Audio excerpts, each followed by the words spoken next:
Science career plan. നമ്മൾ ഇന്ന് discuss ചെയ്യാൻ പോകുന്ന ടോപ്പിക് എന്ന് പറയുന്നത് BDSനെ കുറിച്ചാണ്. നിങ്ങൾക്ക് എല്ലാവർക്കും അറിയാം, ബാച്ചിലർ ഓഫ് ഡെൻ്റൽ സർജറി.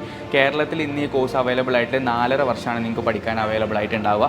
അതിൽ 1 വർഷം ഇൻറ്റേൺഷിപ്പ് അടക്കം 5.5 വർഷമാണ് നിങ്ങൾക്ക് ഈ ഒരു കോഴ്സിൻ്റെ ഡ്യൂറേഷൻ ഉണ്ടാവുക.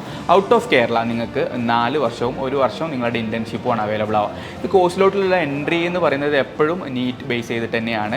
നമ്മളെ കേരള റാങ്കും അതുപോലെ തന്നെ നീറ്റിൻ്റെ റാങ്കും ബേസ് ചെയ്തിട്ട് തന്നെയാണ് കേരളത്തിലുള്ള എല്ലാ ഡെൻ്റൽ കോളേജസിലോട്ടുള്ള അഡ്മിഷൻസ് നമുക്ക് അവൈലബിൾ ആവാം. കേരളത്തിൽ 5 ഗവൺമെൻറ് ഡെൻ്റൽ കോളേജസ് ആണുള്ളത്.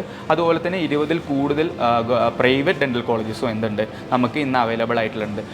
BDSനെ കുറിച്ച് നിങ്ങൾക്ക് എല്ലാവർക്കും അറിയുന്നൊരു കാര്യമാണ്. കുറച്ചും കൂടിയും എന്താ പറയുക, ആൾക്കാരുടെ ഇടയിലോട്ട് അത്രത്തോളം അവയർനെസ് എത്താത്ത ഒരു കോഴ്സും കൂടിയാണ്. കുറച്ചും കൂടിയും തെറ്റിദ്ധാരണകളുള്ള ഒരു കോഴ്സാണ് BDSനെ കുറിച്ചിട്ട്. BDSൽ നമുക്ക് പഠിക്കാനുള്ള ടോപ്പിക്സ് എന്ന് പറയുന്നത് എപ്പോഴും നിങ്ങൾ മനസ്സിലാക്കേണ്ടത്, ഒരു MBBS സ്റ്റുഡൻറ്റ് പഠിക്കുന്ന ഒരു 60% കണ്ടൻറ്റ് നിങ്ങൾക്ക് എന്ത് ചെയ്യാനുണ്ട്, BDSൽ പഠിക്കാനുണ്ട് എന്നുള്ളതാണ്. അതുപോലെ തന്നെ എക്സ്ക്ലൂസീവ് ആയിട്ടുള്ള ഡെൻ്റൽ സബ്ജക്ട്സുകളും BDSൽ നിങ്ങൾക്ക് പഠിക്കാനുണ്ട് എന്നുള്ളതാണ്. BDSൻ്റെ സ്കോപ്പിനെ കുറിച്ച് നിങ്ങളോട് പറയുകയാണെങ്കിൽ, സ്കോപ്പ് എന്ന് പറയുന്നത് പ്യുവർലി ഡിപ്പെൻഡ്സ് അപ്പോൺ നിങ്ങളുടെ സ്കില്ല് ബേസ് ചെയ്തിട്ടാണ്.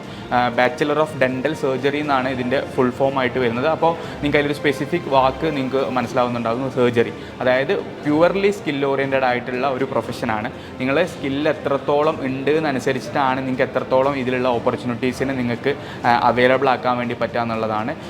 4.5 വർഷത്തിൽ നിങ്ങൾക്ക് ക്ലിനിക്കൽ പ്രാക്ടീസും അതുപോലെ തന്നെ തിയറി സബ്ജക്റ്റുകളും പഠിക്കാനുണ്ടാവും.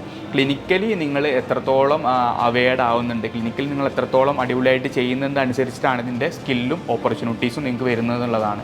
ആഫ്റ്റർ ദാറ്റ് BDS കഴിഞ്ഞിട്ട് നിങ്ങൾക്ക് മാസ്റ്റർ ഓഫ് ഡെൻ്റൽ സർജറി ഇതിൻ്റെ PG കോഴ്സുകളും അവൈലബിൾ ആണ്.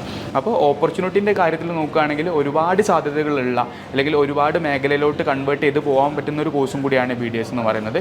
സിലബസ് ഞാൻ നേരത്തെ പറഞ്ഞ പോലെ തന്നെ MBBSൻ്റെ സിലബസും അതുപോലെ തന്നെ എക്സ്ക്ലൂസീവ് ഡെൻ്റൽ സബ്ജക്ട്സിൻ്റെ സിലബസും കൂടി അവൈലബിൾ ആയിട്ട് വരുന്ന ഒരു കോഴ്സും കൂടിയാണ്.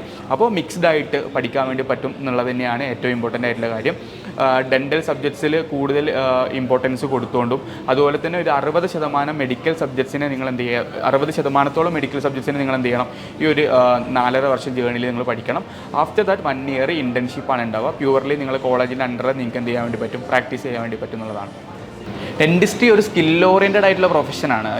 നിങ്ങൾ എത്രത്തോളം സ്കില്ല് ഡെവലപ്പ് ചെയ്യുന്നു എന്നനുസരിച്ചിട്ട് തന്നെയാണ് അതിൻ്റെ പേ സ്കെയിലും അതുപോലെ തന്നെ അതിൻ്റെ ഓപ്പർച്യൂണിറ്റീസും ഡെവലപ്പ് ആവുന്നത്. അപ്പോൾ നിങ്ങൾ പഠിക്കുന്ന സമയത്ത് തന്നെ ഒരുപാട് സ്കില്ല് ഡെവലപ്പ് ചെയ്ത് നിങ്ങൾക്ക് നോർമലായിട്ടുള്ള പ്രൊസീജിയേഴ്സിനേക്കാളും കൂടുതൽ ഡെൻ്റൽ പ്രൊസീജിയേഴ്സ് നിങ്ങൾക്ക് ചെയ്യാൻ വേണ്ടി പറ്റുകയാണെങ്കിൽ ഒരുപാട് ഫിനാൻഷ്യൽ ബെനിഫിറ്റ്സ് ഉണ്ടാക്കാൻ പറ്റുന്നൊരു പ്രൊഫഷനാണ്. അതുപോലെ തന്നെ ഒരു ഇമ്പോർട്ടൻ്റ് ആയിട്ടുള്ള കാര്യം എന്താണെന്ന് വെച്ചാൽ, ഭയങ്കര വർക്ക് ലൈഫ് ബാലൻസ് ഉണ്ടാകുന്നൊരു പ്രൊഫഷനാണ്. നിങ്ങൾ കൊടുക്കുന്ന അപ്പോയിൻമെൻറ്റ് ബേസ് ചെയ്തിട്ട് നിങ്ങൾക്ക് വർക്ക് ചെയ്യാൻ വേണ്ടി പറ്റും എന്നുള്ളതാണ് ഈ പ്രൊഫഷൻ്റെ ഏറ്റവും അഡ്വാൻറ്റേജ് ആയിട്ടുള്ള കാര്യമുള്ളത്. അപ്പോൾ തീർച്ചയായിട്ടും ഒരുപാട് ഓപ്പർച്യൂണിറ്റീസ് ഉള്ള, അങ്ങനെ അത്രത്തോളം ആൾക്കാർ എക്സ്പ്ലോർ ചെയ്യാത്ത ഒരു ഏരിയ ആണ് ഡെൻറ്റിസ്ട്രി എന്നുള്ളത്. ഫർദറായിട്ട് നോക്കുമ്പോൾ ഒരുപാട് ഓപ്പർച്യൂണിറ്റീസ് ഉള്ള ഒരു ഏരിയ ആണ്. അപ്പോൾ ഡെൻറ്റിസ്ട്രി എടുക്കാൻ താല്പര്യമുള്ള ആൾക്കാർ ഡെഫിനറ്റ്ലി എന്ത് ചെയ്യുക, സ്കിൽ ഓറിയൻറ്റഡ് ആയിട്ട് വർക്ക് ചെയ്ത് കേരളത്തിലെ അല്ലെങ്കിൽ ഇന്ത്യയിലെ തന്നെ ഏറ്റവും ബെസ്റ്റ് ഡെൻ്റൽ കോളേജിൽ പഠിച്ച് ഒരു മികച്ച ഡെൻറ്റിസ്റ്റുകളായിട്ട് മാറുക. നീറ്റ് എക്സാം റിലേറ്റഡ് ആയിട്ട് തന്നെയാണ് BDSൻ്റെ അഡ്മിഷൻസ് കേരളത്തിലും ഔട്ട്സൈഡ് കേരളയിലും നടക്കുന്നത്. അത് പ്യുവർലി ബേസ്ഡ് ഓൺ നിങ്ങളുടെ നീറ്റ് സ്കോറാണ്.